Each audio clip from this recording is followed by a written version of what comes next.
probably wondering why I'm whispering and why I don't look awake. That would be because it's 3 in the morning. Yep. I am going to a book sale. It opens at 8, but we're getting in line. So, come with me. I actually have no idea who I'm going with. I was just told where to go and we're gonna carpool. So, let's go do that. And I'm not sure how much I'm gonna vlog because 1, there's gonna be so many people there and that's scary. And then 2, I literally don't know anyone I'm going with. I don't even know who's going. So, I don't know. We'll see what happens. I'll definitely get some clips and then I'll do a book haul at the end. Let's go.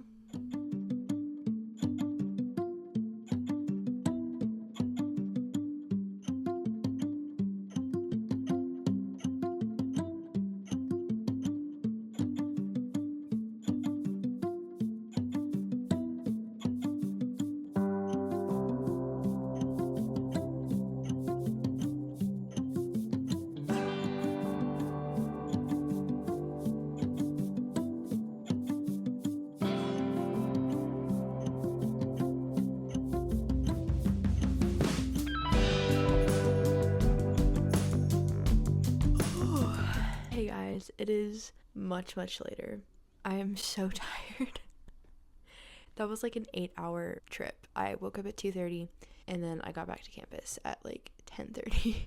But it was so much fun. Oh my gosh, I wasn't able to get a ton of clips. Honestly, just because I was there for 2.5 hours book shopping, running around like a headless chicken, trying to just grab as many books as I could. So I did not get very many clips. Sorry about that. But oh my gosh, I went into this with very low expectations because a lot of the people who go every year are history majors, so they were looking for more like nonfiction and like biographies and those genres, which nothing wrong with that. That's just not my vibe of genres. So I knew they had like a fiction section and stuff, but I wasn't really sure what to expect or like what quality of books. These books, basically brand new.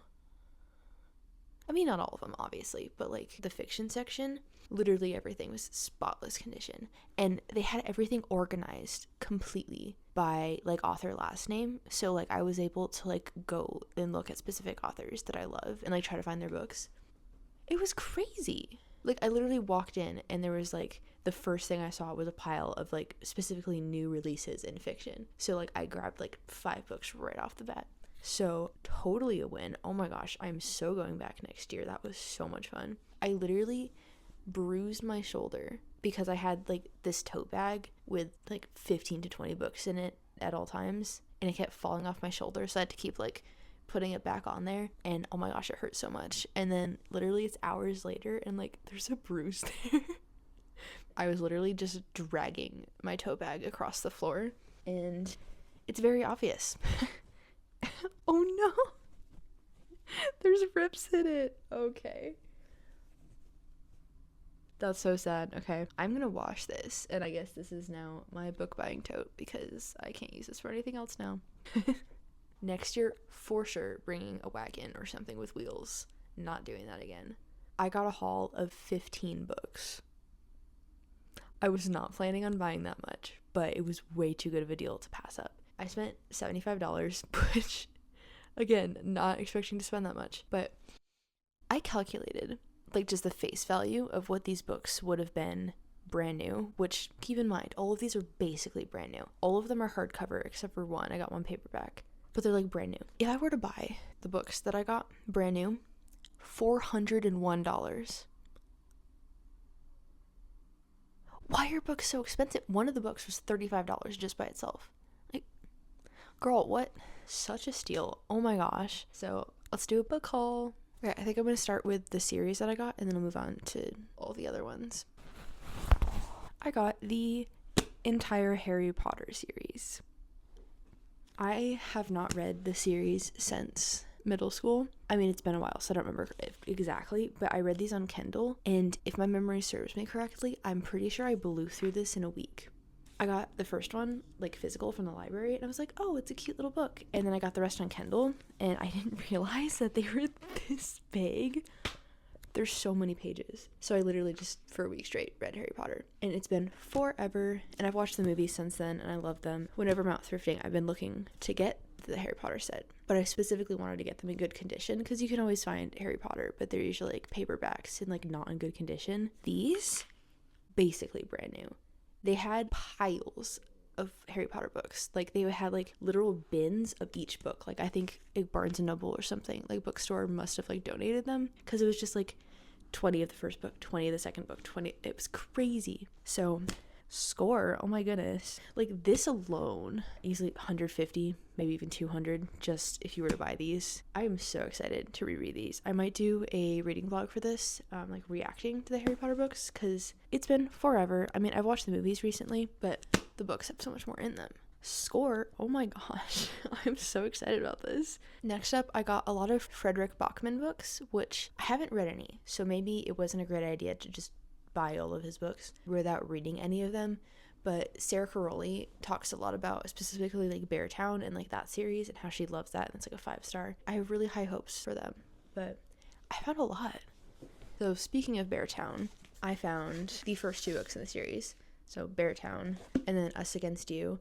And I tried to find, I think it's called The Winners, which is the 3rd book, but either they didn't have it or they were out by the time I went back. These are like one of the first books that I saw when I walked in, like with the new fiction section I was talking about. So like I saw it and I immediately grabbed it. So I might have just missed The Winners, which is fine. I think I at least want to like read Beartown and then see if I want to get the 3rd one, which probably will. I don't know. We'll see. And then also by Frederick Bachman, I found Anxious People, which actually I hadn't heard anything about, honestly. I just kind of panic grabbed it because I saw it was by the same author. Yeah, no idea what this book is about or anything, but I've heard great things about this author, so I'm hoping this one will be good. And then last but not least, by Frederick Bachman, a man called, I think it's Uva? Faith's Reading Things. Read this in one of her vlogs at some point. I think that's how she pronounced it. I don't know. But again, apparently this is a really good book. And also I think there's a movie, and the movie is really good. So, I don't know. So those are all the Frederick Bachman books that I found, which I've never read him. So, new author. And then I found an Emily Henry book. I got People We Meet on Vacation. Yeah, I'm hoping I like this one better than Beach Read. I don't know, we'll see. Again, this was another kind of panic buy where I saw it was Emily Henry and I just grabbed it. So, yeah. I also got The Host by Stephanie Meyer, which, honestly, I have no idea what this is about. I don't know, I like the Twilight series, so I don't know. It was in the YA section and I grabbed it, but it was $4, so that many pages for $4. I don't know, I liked her writing, so I'll probably like this one. This next one I'm so excited about. This was literally, I walked in and this was the first book I saw, and it has been on my TBR because so many people read it and love it, and it's like the best book ever, and they cry, and it's just 5 stars. It's so good. And that is The Nightingale by Kristen Hanna. Again, new author, never read her books, but I've been seeing this book everywhere. It's shorter than I expected. I don't know why I thought this was a bigger book, but once again, brand new copy. Like, because didn't this come out recently? Oh, I guess it came out 2015. I feel like I've only heard people talking about it recently. So excited for this one. I feel like I've been reading more historical fiction, so excited for this one. And then last but not least, book number 15 is a monster. Oh my goodness. It's so heavy. 11/22/63 by Stephen King. Another new author. That seems to be the theme of these books. But look how thick that is. I think it's like 800, 900 pages. This is a brick. I think this is the one that was, yeah, $35. That's crazy. But again, I've never read a Stephen King, and this is one that I've heard really good things about. And there was just like a stack of like 10 of them. So I grabbed one. But it was like $5. That's crazy. They had a whole Stephen King section, so I was looking for other books by him, specifically Billy Sumner's, I think is how you say it. So those were the 2 I had on my TBR, but I couldn't find that one, so just got this one. But yeah, that is my haul. I scored, honestly. That was crazy. There were so many good books. There were other like Kristen Hanna ones, but like I didn't get those because I hadn't heard anything about them, and I didn't want to just buy books that I wasn't gonna love. Out of those 15, I'm confident that most of them will be a 5-star. I mean, obviously Harry Potter will be because I've already read it. And then I'm excited to dive into new authors. Definitely a huge success. I am so glad I went. It was so cool seeing literal hundreds of people up at like 3 a.m. to go buy books. Those are my people. And I'm so excited for next year already, even though that's literally so far away. Definitely highly, highly recommend going if you haven't already. I am about to become a regular. Yeah, thanks for coming along. Comment if you've read any of the books that I bought and your thoughts on them, because I would love to hear it. No spoilers though, as always. Yeah, don't forget to like and subscribe, and I will see you next video.